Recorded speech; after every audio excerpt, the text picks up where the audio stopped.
He told me I was being selfish. He said it the way you'd say the weather was fine. Calm, almost bored, like the words didn't have weight, like I was the one being unreasonable for standing in my own kitchen, in my own house, holding a cup of coffee that had gone cold because I'd been too stunned to drink it. My son in law said I was selfish. I want you to sit with that for a moment. Because I did. I sat with it for 3 years. My name is not important. What matters is that I am 64 years old. I raised my daughter alone after her father left when she was 11. I worked 31 years as a billing coordinator for a hospital system in Charlotte, North Carolina, and I paid off a 3-bedroom house on Caldwell Street with my own hands. Not inherited, not gifted. Mine. The deed has my name on it. My late mother's ring is in the top dresser drawer of the bedroom I painted myself the summer of 2009. Pale yellow. She would have loved it. I tell you these things not to brag. I tell you so you understand what it means when I say that a man I had known for 4 years looked at me across my own kitchen and told me I was being selfish. His name is Griffin. My daughter, I'll call her my daughter because whatever else has happened, she still is, married him 3 years ago last April. I was happy for her, genuinely. She had dated the wrong kind of man her whole 20s, and Griffin seemed different. He had a steady job in logistics, a firm handshake, remembered my birthday the first year. I thought she chose well. I should have looked closer. It started the way these things always start, so slowly you think you're imagining it. My daughter called me in February, about 8 months into the marriage. She asked if Griffin could store some boxes in my garage while they figured out their apartment situation. Of course, I said. That's what mothers say. The boxes arrived in a moving truck. I counted 11 of them. He came with 6. I didn't say anything. I figured it would be a few weeks. I left a path clear to my car and went on with my life. By May, they were talking about how their lease was ending. By June, my daughter called again. Her voice had that careful, practiced tone that I had learned over the years, meant she had already decided something and was now asking permission as a formality.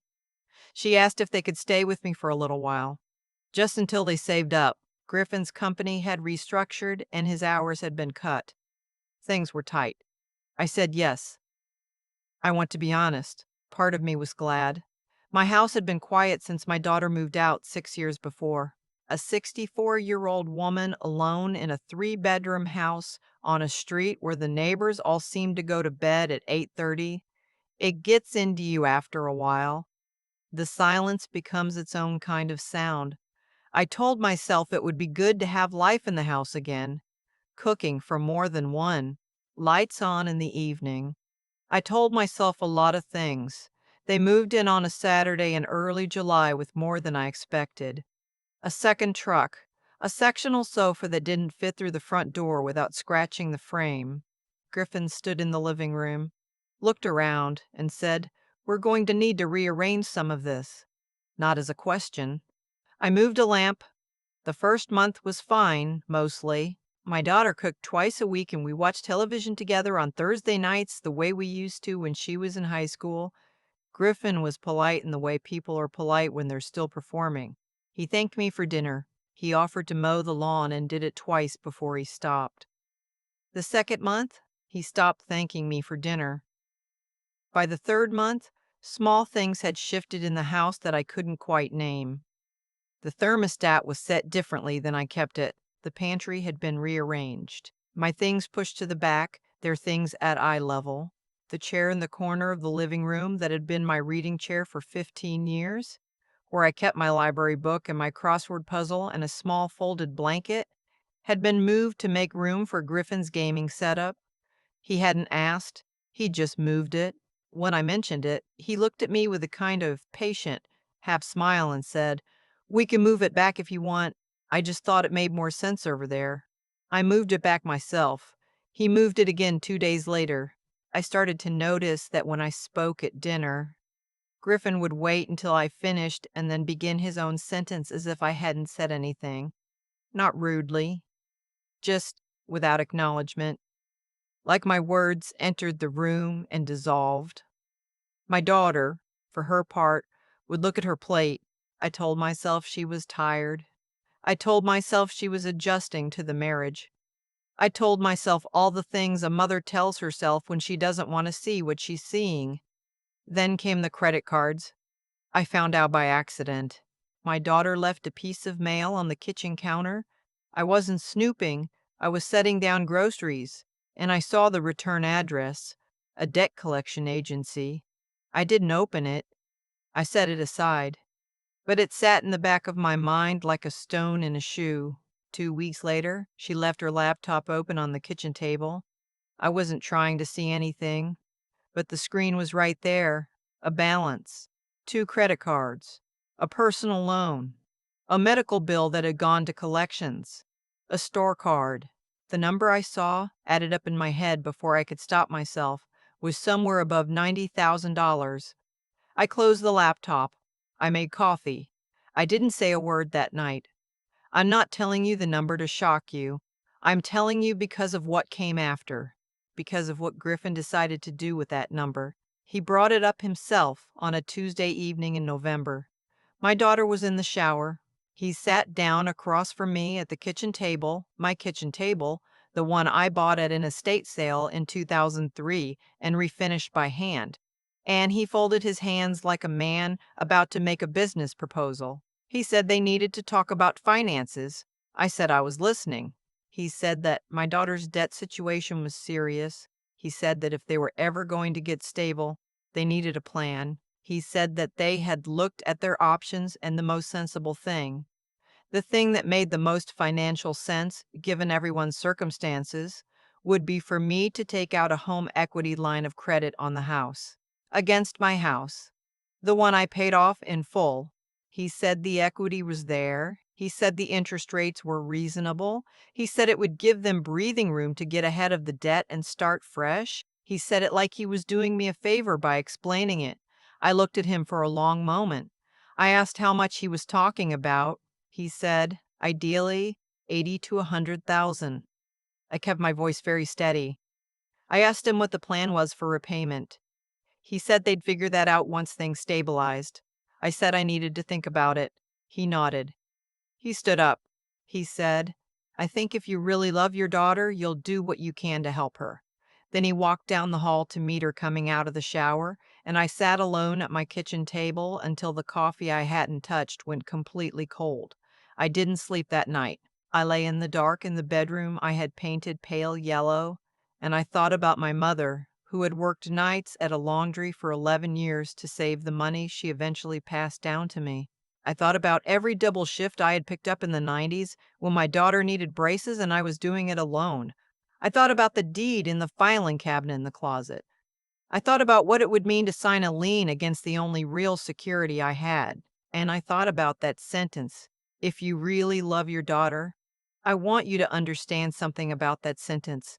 It is designed to close every door. It takes every reasonable objection. I'm 64. I'm on a fixed income. I have no way to service that debt. This is my retirement security. And it reframes all of it as evidence that you don't love your child enough. It is a sentence that has no good answer because if you agree, you've handed over everything, and if you refuse, you've already been convicted. I had heard a version of that sentence before from my daughter's father 30 years ago. I recognized the shape of it. I didn't say any of this to Griffin. I said I needed more time to think. Over the next 2 weeks, he brought it up 3 more times. Each time my daughter was present. Each time she didn't argue against it. She looked at the table or the wall or her hands. Once she said, quietly, Mom, we're really struggling. I looked at her face when she said it, and I tried to find the girl who used to bring me dandelions in a paper cup and tell me they were roses. She was in there somewhere, but she was very far away.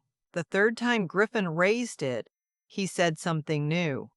He said that if I wasn't willing to help them, he didn't see how they could keep staying somewhere they clearly weren't wanted. He said that if I wasn't going to be a real family to them, they would need to know that so they could figure out their next steps. And then he said, still sitting at my kitchen table in my house on a Tuesday night, He said it might be easier for everyone if I thought seriously about whether this arrangement was working. He meant me. He meant it might be easier if I left. I looked at my daughter. She didn't look up. That night I went to bed and I made a decision, not out of anger. I want to be clear about that. I wasn't angry, not the way you'd think. What I felt was something quieter and older than anger, something that happens when you finally stop being surprised. I called my friend Audelise the next morning. She has been my closest friend for 22 years. She lives in Gastonia. She is sharper than anyone I have ever met, and I told her everything. She listened without interrupting, which is one of the things I love most about her. When I finished, she was quiet for a moment, and then she said, "What are you going to do?" I told her I had an idea. I also called my attorney, a woman named Patricia. Not the one in the list, a different Patricia. My Patricia, who handled my mother's estate and drew up my will.